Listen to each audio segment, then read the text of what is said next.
कहानियों में हमने सुना है कि कैसे ईस्ट इंडिया कंपनी ने भारत पर अपना प्रभुत्व जमा लिया था।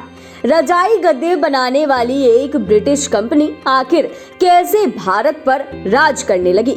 ये एक ऐसा सवाल है जिसका जवाब जानने के लिए हमें मुगलिया दौर में जाना होगा। वही दौर जब भारत पर मुगलों का राज था। मुगलिया सल्तनत के तख्त से जारी आदेश ही पत्थर की लकीर माना जाता था।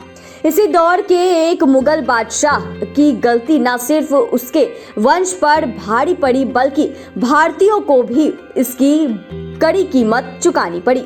यह मुगल बादशाह कोई और नहीं बल्कि शराब और स्त्री के लिए बदनाम रहा अकबर का पुत्र जहांगीर था, जिसके आदेश की बदौलत ही अंग्रेज भारत में पैर जमा सके।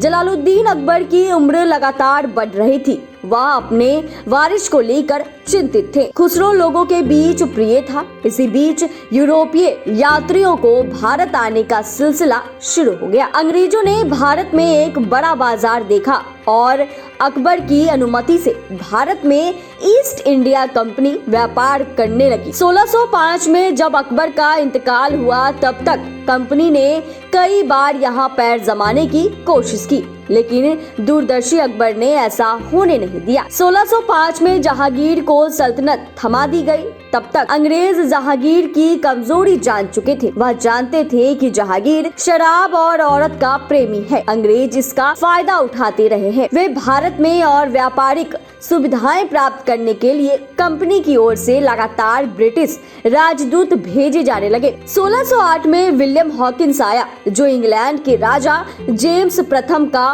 पत्र और कई मूल्यवान भेंटें भारत लाया। हॉकिंस से जहांगीर प्रभावित था, लेकिन वह कंपनी के लिए जहांगीर से और अधिकार न ले पाया। अब तक ईस्ट इंडिया कंपनी को भारत में सिर्फ व्यापार की अनुमति थी। 1611 में विलियम हॉकिंस ने किसी तरह जहांगीर को राजी कर लिया और भारत में ईस्ट इंडिया कंपनी की पहली फैक्ट्री खोलने की अनुमति मिल गई। पुर्तगाली लगातार कंपनी का विरोध कर रहे थे। ऐसे में हॉकिंस को वापस जाना पड़ा। फिर अंग्रेजी राजदूत पाल्कोनग आया। इसके बाद विलियम एडवर्ड आया। सभी धीरे धीरे जहांगीर से व्यापारिक छूट प्राप्त करते रहे, लेकिन ये सब अस्थायी थी। 1616 में British Rajput Thomas Roe Bharat आया, जिसने भारत में ब्रिटिश फौज लाने का रास्ता साफ किया। वह जब भारत आया तब नूरजहां और शहजादे खुर्रम के लिए बहुत से उपहार लाया। इन दोनों की मदद से ही वह जहांगीर के साथ एक ऐसे संदिग्ध प्रस्ताव को तैयार करने में सफल हुआ जिससे भारत में